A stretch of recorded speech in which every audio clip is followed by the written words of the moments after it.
पूरा हिंदुस्तान इस वक्त सिर्फ एक सवाल का जवाब जानना चाहता है कि यूपी के संभल में हुई हिंसा का पूरा सच क्या है। एक सर्वे को लेकर बवाल इतना कैसे बढ़ गया कि हिंसा में 4 जानें चली गई। संभल हिंसा में 800 से ज्यादा लोगों के खिलाफ मामला दर्ज किया गया है। पुलिस के मुताबिक जिन 25 लोगों की गिरफ्तारी हुई है उनमें से ज्यादातर के पास चाकू और दूसरे हथियार मौजूद थे। संभल में मस्जिद के पास की सड़कों से जो तस्वीरें सामने आई वो पत्थरों से पटी हुई थी। बहुत सारे सवाल हैं जो पुलिस और प्रशासन से भी पूछे जा रहे हैं। पूछा जा रहा है कि आखिर आपकी पूरी व्यवस्था भीड़ को जमा होने और फिर उनको रोकने में नाकाम क्यों रही। राजनीतिक बयानबाजी भी शुरू हो चुकी है, लेकिन आज हम आपको भारत की बात पे दिखाने जा रहे हैं कि संभल में हिंसा हुई क्यों। इस पूरे विवाद की जड़ में आखिर है क्या।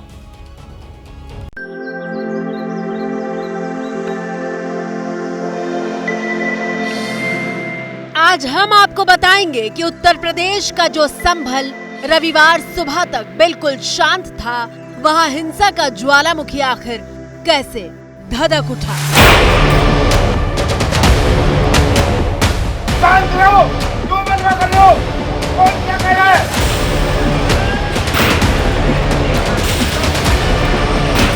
आपको चारों तरफ सिर्फ पत्थर ही पत्थर दिखाई देंगे। नालियों में पत्थर इतने ज्यादा जो है वो फेंके गए कि नालियों में जो पत्थर हैं वो भी अटक गए और अब उनको जो है वो यहाँ नालियों से भी साफ किया जा रहा है।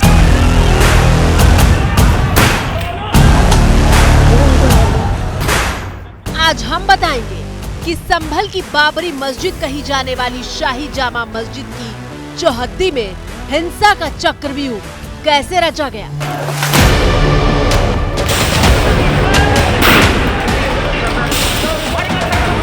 उनके परिवार वाले उस जगह पे पथराव करने क्यों जा रहे हैं, क्या वजह आ गई, क्या हो रहा है ऐसा जिसकी वजह से उन्हें पथराव करना चाहिए। तो सबसे पहले तो सवाल सोचने की ये है।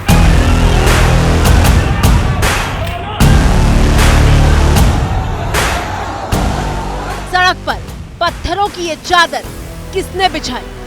कोई ऐसे ही धर्म का काम करने नहीं जा रहा था, कोई पुण्य का काम करने नहीं जा रहा था, किसी की मदद करने नहीं जा रहा था, पढ़ाई करने नहीं जा रहा था, नौकरी करने नहीं जा रहा था। पूरे शहर को इन लोगों ने आग में झोंक दिया।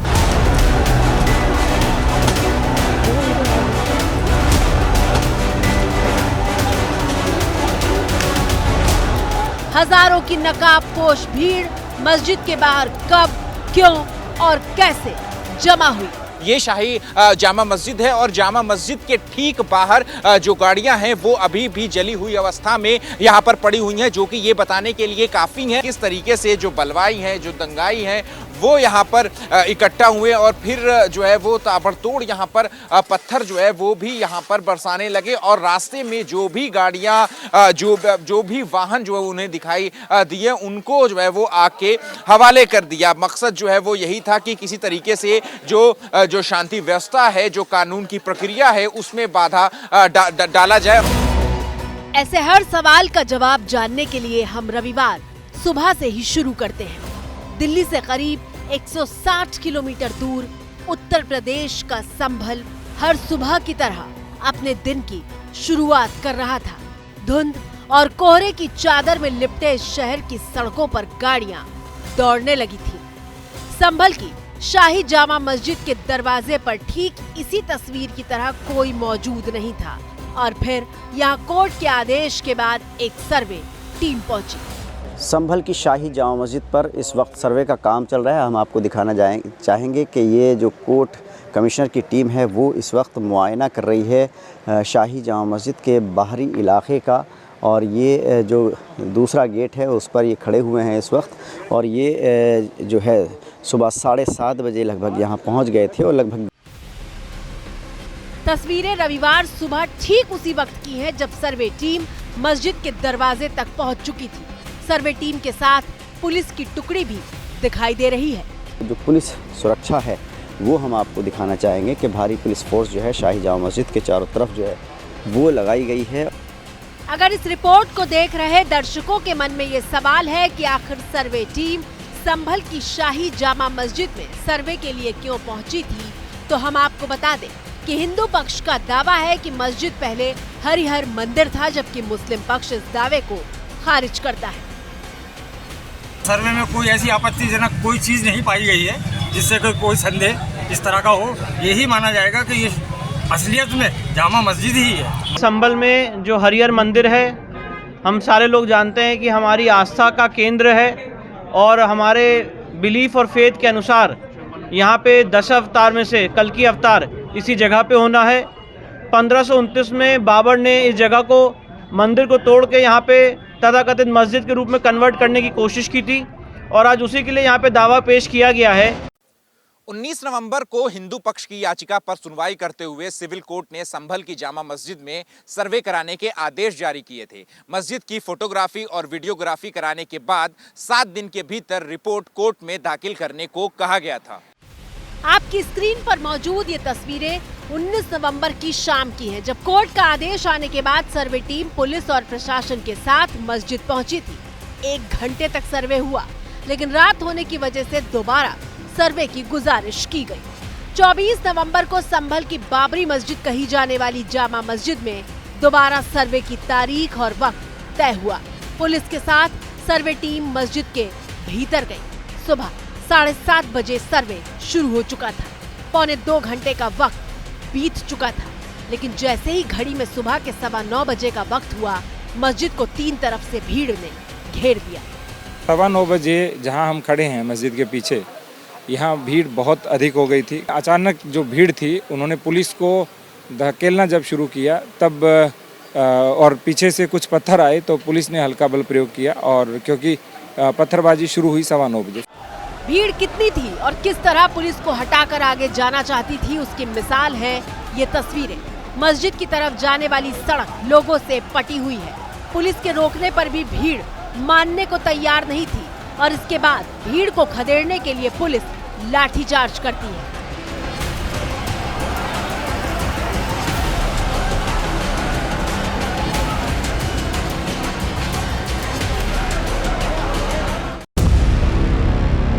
संभल के डीएम के मुताबिक पहला पत्थर सुबह 9:15 बजे फेंका गया था। भीड़ उग्र होने लगी थी। सुबह 10 बजे सर्वे पूरा हुआ तो मस्जिद से इसका ऐलान किया गया। जैसे ही मस्जिद से ऐलान हुआ कि सर्वे पूर्ण हो चुका है, उसके बाद जबरदस्त पत्थरबाजी और जो फायरिंग है वो ऊपर से शुरू हो गई।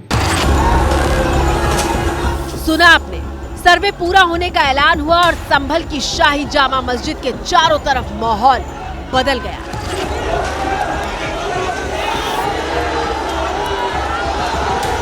अचानक पत्थरबाजी तेज हो गई। सबसे बड़ा चैलेंज सर्वे टीम को सुरक्षित बाहर निकालना था। डीएम ने बताया कि टीम को हिंदू आबादी वाले इलाके से निकाला गया और उस वक्त मस्जिद के बाहर क्या माहौल था, बता रहे हैं मौके पर मौजूद एबीपी न्यूज संवाददाता उबैदुर रहमान। देखिए यहाँ से अब सर्वे टीम जो है वो निकल रही है। जो सुप्रीम कोर्ट के वकील हैं विष्णु शंकर शर्मा, वो जा रहे हैं और कोर्ट की जो टीम है वो यहाँ पर निकली जा रही है और सुरक्षित निकाला जा रहा है, क्योंकि हालात जो है बहुत खराब हो गए हैं। देखिए शोर मचने लगा है। पत्थरबाजी करने वाली इस भीड़ को देखिए, किसी का भी चेहरा दिखाई नहीं देगा क्योंकि सबने अपने चेहरों को ढक रखा है।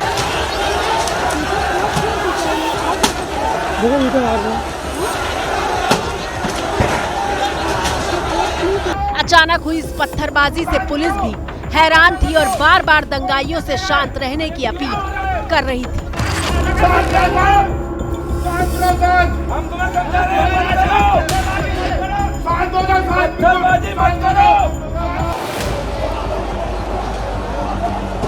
दंगा जिस वक्त भड़का उसका वीडियो छत से बनाया जा रहा था, लेकिन जब भीड़ की नजर वीडियो बनाने वालों पर पड़ी तो देखिए कैसे वो मारने का इशारा कर रहे थे। इशारे से वीडियो ना बनाने की चेतावनी दे रहे थे।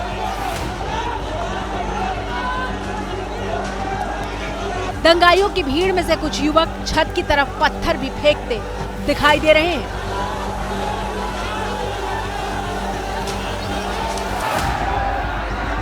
सवाल यह है कि अगर हिंसा की प्लानिंग पहले से नहीं थी तो इतनी बड़ी संख्या में भीड़ कहां से और कैसे जुट गई? प्लानिंग निश्चित रूप से की गई होगी। जो नई उम्र के लड़के हैं, यूथ हैं, बिना अपने भविष्य की परवाह किए वहाँ भागे आ रहे हैं, तो निश्चित रूप से उनको उकसाया तो गया है।